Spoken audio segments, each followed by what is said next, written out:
Okay, learning objective 3 talks a little bit about inventory. Remember, has to be presented on the balance sheet, and we cannot, under any circumstances, based on GAAP, right, the rules, overestimate our assets, including inventory. So sometimes we have to adjust our inventory amount. And so we're going to talk about that first. And then second thing, we're going to look at some financial analysis of inventory. All right. So first things first, every company has to report inventory and cost of goods sold. So they have to disclose their cost method that they used in calculating that. They also have to disclose their categories of inventory. Now, for a merchandiser, it's usually just merchandise inventory, but some other companies may have raw materials and other types of things, finished goods or work in process inventory. So they have to disclose that. And then this is the other thing they have to disclose that we're going to be talking about in this part of the chapter, the basis for accounting. So they can use the cost basis solely. If that's accurate, they can stick with that. But a lot of companies will review their inventory and end up using something called the lower of cost or market basis, which is what we're going to be studying right now.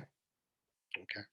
As a matter of fact, here is a little note from Walmart showing that they use the lower cost of market basis in how they evaluate inventory, and that they use LIFO for their US segment. Okay, so they have to disclose these policies here. So now comes the lower cost or market sector here. Sometimes companies buy inventory and they record that inventory at cost, but the value of it might change over time. If they went and rebought that inventory today to replace it, that would be the market value. So what they often do is they compare the cost that they spent on the inventory to the market value of that inventory when they're doing their record keeping. And because they have to be conservative, right, they cannot overstate the value of their assets, has to be fair value, they'll pick the lower of those two numbers to value the inventory on the balance sheet. Okay. It ends up being an idea of writing down the inventory. Okay. So it can be a fair value. So here's a great illustration. And welcome to Kentucky TV. I'm Kentucky. How you doing? Y'all come down to my TV shop. We got some of them there flat screen TVs. We got some satellite radios. We got some Blu-ray players. We got players. And we got CDs. A lot of CDs. So I have 100 of them there, flat screen TVs. I bought it at $600 each. However, I just went out and priced it and I could replace them all for $550. So I'm going to use the lower of the cost or market, which is the $550. So I'm going to be valuing my flat screen TVs at $55,000. I do the same for my satellite radios. I paid $90. If I replaced them, it'd be 104. I'm going to pick the 90. So my radios are valued at 45. And I do the same thing for my Blu-ray players and my CDs. And so my total inventory is $155,800. Yeehaw. Y'all come back now here. So that's basically the lower cost or market basis of accounting.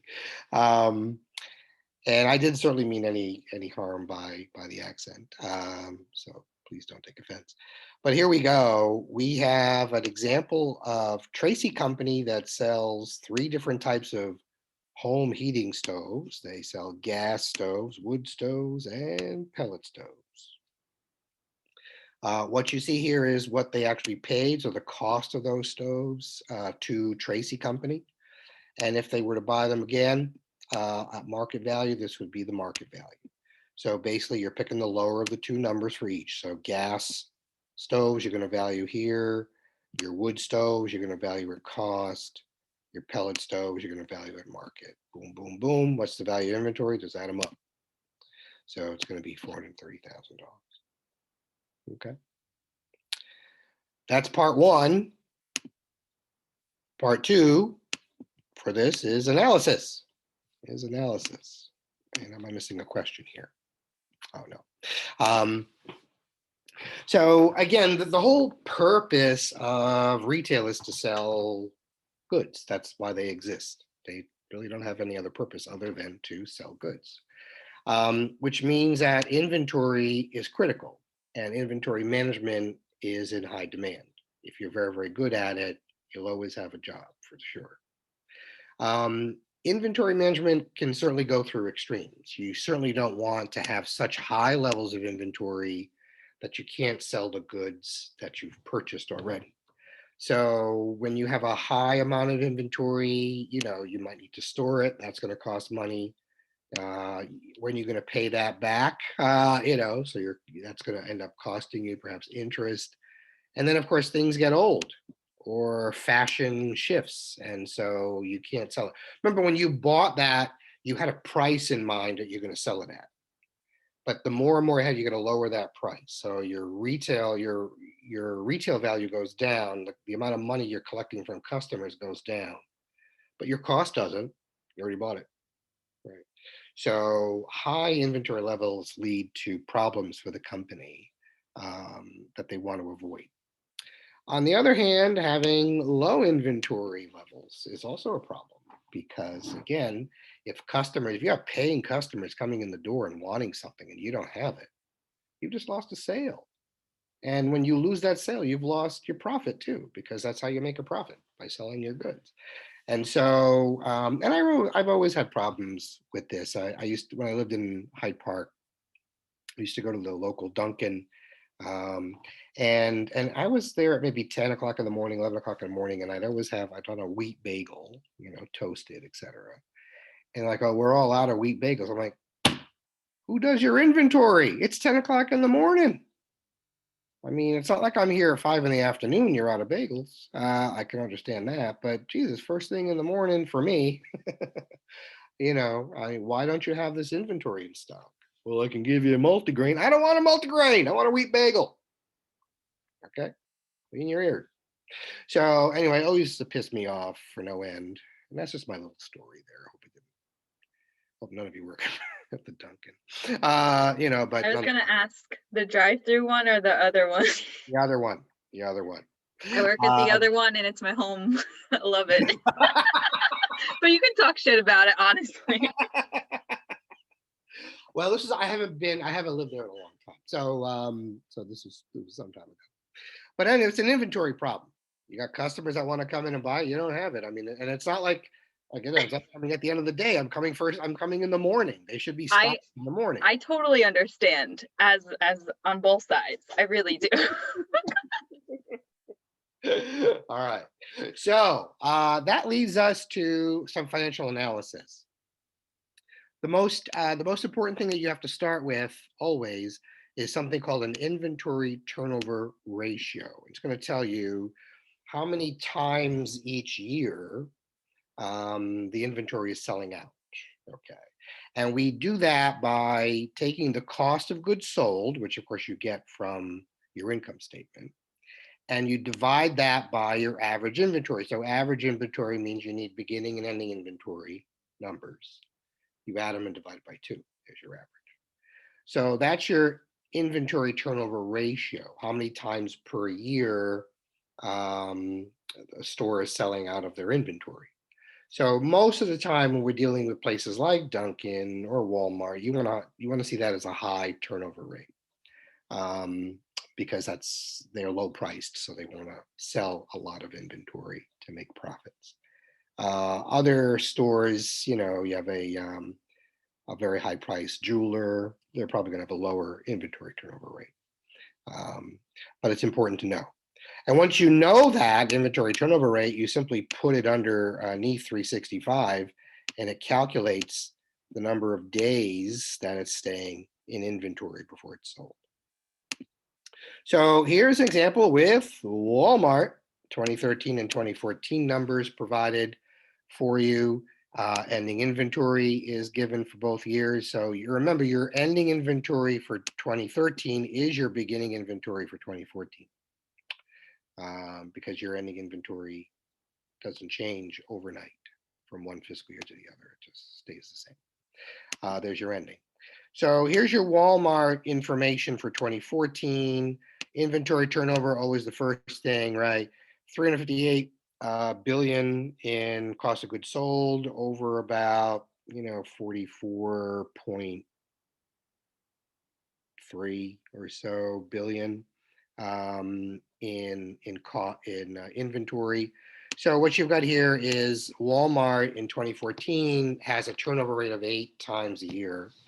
Now think of it in your head if you could, just imagine it. Of course, it doesn't work this way in reality, but it's a good way to imagine it.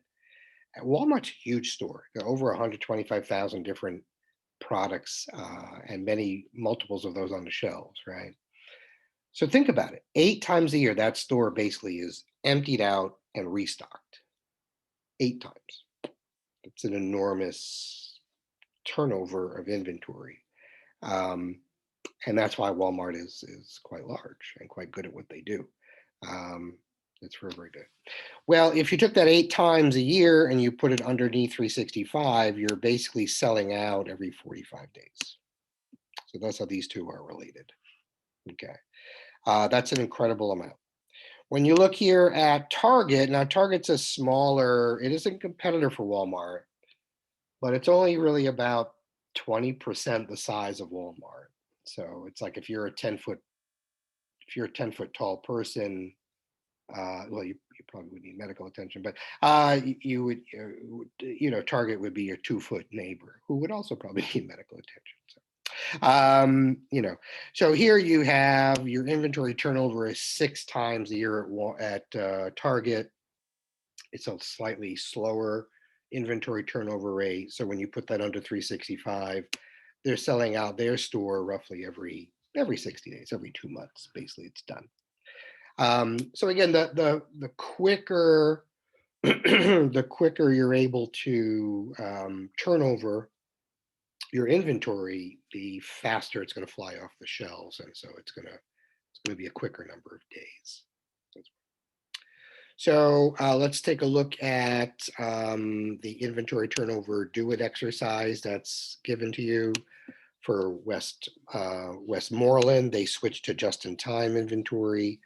For 2016 numbers are provided in this column. 2017 numbers are provided in the other column. And so the first thing they want is the inventory turnover. Remember, inventory turnover is the cost of goods sold, this number right here, divided by the average inventory, which is your beginning and inventory added together, right? So you do that for 2016, you do that for 2017, and what you're going to get here is 1 million divided by 250 is 4 times turnover rate, 4 times a year. But in 2017, that jumped to 7 because you had a much smaller amount of average inventory. And so you basically were able to move it quickly. Once you know what the inventory turnover rate is, you can put that number under 365 to get the days. So 4 times a year basically is every 91 days, every 3 months. 7 times a year is basically every 52 days. And so that's the analysis that you're going to be doing, but not too shabby. It's pretty straightforward, I think, unless you work at Dunkin'.